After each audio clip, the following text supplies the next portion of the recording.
Hello, I'm Gwen Eiffel, and welcome to the Washington Week Webcast Extra. I'm joined around the table by Michael Crowley of TIME Magazine, Janet Hook of the Wall Street Journal, Ed O'Keefe of the Washington Post, and Peter Baker of the New York Times. We've been hearing a lot in the past few weeks about Hillary Clinton's book tour, but when you think about it, very little about her actual book. In an upcoming edition of the New York Times Book Review, Peter Baker tells us why Hard Choices, in his words, feels like the book you might have gotten by picking up your iPhone and asking Siri to write a politically safe memoir. Peter! Oh. Well, it is a safe memoir. Look, she did not want to write something that was going to cause her problems. I mean, if you look back at the famous books of Secretaries of State like Dean Acheson's President of the Creation, it's a Pulitzer Prize-winning book. He was running for history. She's not running for history. She's running for president. He wasn't running for president. He was not running for president. So she wrote a safe book, a substantive book, serious book. If you care about the world and foreign policy and issues around the world, she's going to take you to Botswana. She's going to take you to Russia. She's going to take you all over the place and explain it. She's not going to tell you much about herself. Well, and that's what was left wanting in her last book. Yeah, exactly. She's a very, look, she's been in the media eye now for more than 2 decades. She's grown hardened over time. She doesn't much like us. And I think she's cautious about exposure because any small thing she says gets magnified and tweeted and all that kind of stuff. So it's not surprising she's cautious. Look at the stumbles she's had on the book tour already. But she's written a cautious book that is interesting in some ways, but doesn't answer the essential questions you want to know about her. She doesn't like us, but we like us. Ed, I want to talk to you about, you wrote a story today that scared me to death because you suggested that we may be talking government shutdown again. Keeps me employed. That's the only good thing about this. Full employment. You know all those fights that Harry Reid and Mitch McConnell have been having for years about procedure and about amendments and whatnot? Well, everyone hoped that it wouldn't happen to the appropriations bills. You're sitting at home thinking, appropriations bills, what are those? Those are the spending bills that actually set up how much each agency gets to spend every year. And it's been a remarkably productive process so far this year for the first time in nearly a decade, because you have a senior Senator, Barbara Mikulski of Maryland, the Democrat, and Hal Rogers over in the House, Republican in Kentucky, who run the appropriations committees. They're good old school Poles who know how to work with each other in both parties, and they've been moving their bills through committee. And the Senate gave them 2 weeks this month and 2 weeks in July to get it done, which is unheard of. You don't get 4 months for anything anymore in the Senate. Right. So they tried to start it this week by getting a big bill with the money for agriculture, transportation, HUD, Commerce, Justice, and a bunch of the science agencies. Would have done most of the work. But Republicans wanted some amendments. Mitch McConnell, for example, wanted to get an amendment on there that would roll back what the president's trying to do about coal-fired plants. He's been promising to reduce the emissions by 30%.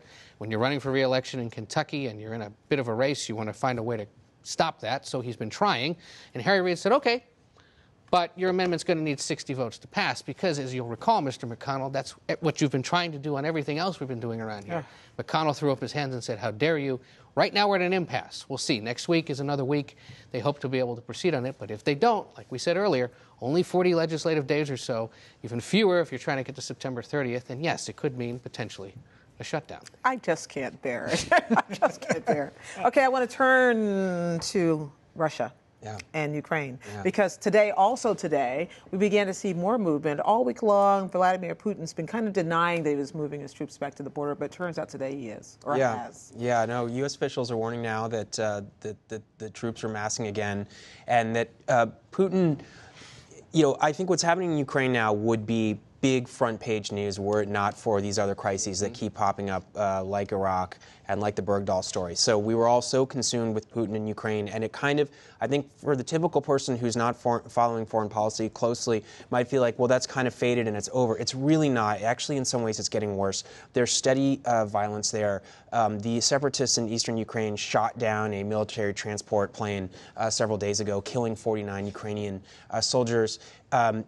Using a surface-to-air missile that may have been supplied by the Russians. Certainly, what U.S. officials are saying now is that lots of Russian military equipment is in eastern Ukraine.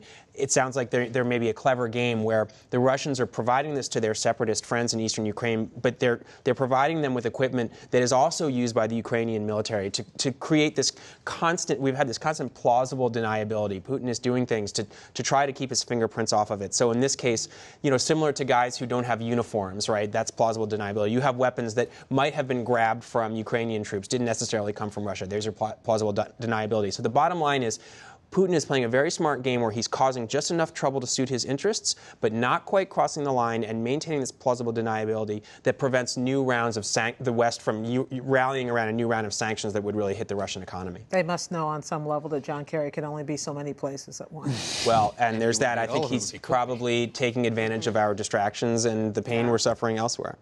Janet, you just got back from Mississippi, which is turning into one of the most amazing races, Senate races in the country this year. Maybe we saw it coming, maybe we didn't, but what did you see when you were down there on the ground? Well, there's only a couple days left before Tuesday. They're having the runoff election between Thad Cochran, who's the senator who's been representing Mississippi for 36 years. And he's part of the problem. Right. He's sort of the quintessential establishment Republican, and he's got a Tea Party challenger who actually beat him on the primary night by 1,400 votes. Chris McDaniel. Chris McDaniel, state senator, supported by all the major national Tea Party groups, local Tea Party groups.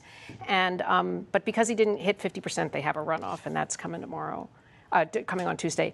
And it's just crazy. I mean, it's really intense, and it's just the purest example of an establishment versus Tea Party conflict, because in some states, like Lindsey Graham and Mitch McConnell, when they had Tea Party opponents, they moved to the right. They accommodated the Tea Party agenda. They somehow kind of beat their opponent by hugging them, you know? Right. But Thad Cochran, he is establishment appropriations committee guy, and bringing home the bacon and unapologetic about it. In fact, seems to be running left a little bit in order to try to expand his base. Well, he has been trying to. He has to figure out how does he get those 1,400 votes. First of all, you have to get everybody to come back again, and you're more sure that Chris McDaniel's voters are going to come back than Thad Cochran's. So then, even if everybody came back for the second round of voting, how do you get the extra votes? And he's been recruiting for support among Democrats, and the large African American population in Mississippi. He actually has the endorsement of the mayor of Vicksburg, who's an African American Democrat, trying to get some of. So I don't know. I mean, it's close enough that you can say it's anybody's guess. But if you had to judge by the intensity of the supporters, you got to say that Chris McDaniel has the advantage because his people are just so fired up. Well, there is nothing like a late June primary in Mississippi to really spur turnout as well. Oh, it was hot. Yeah. Well, welcome back home. Thanks, everybody, for watching. While you're online, check out my take this week on liars, prostitutes, and the death of civility. We're looking at you, Brian Schweitzer.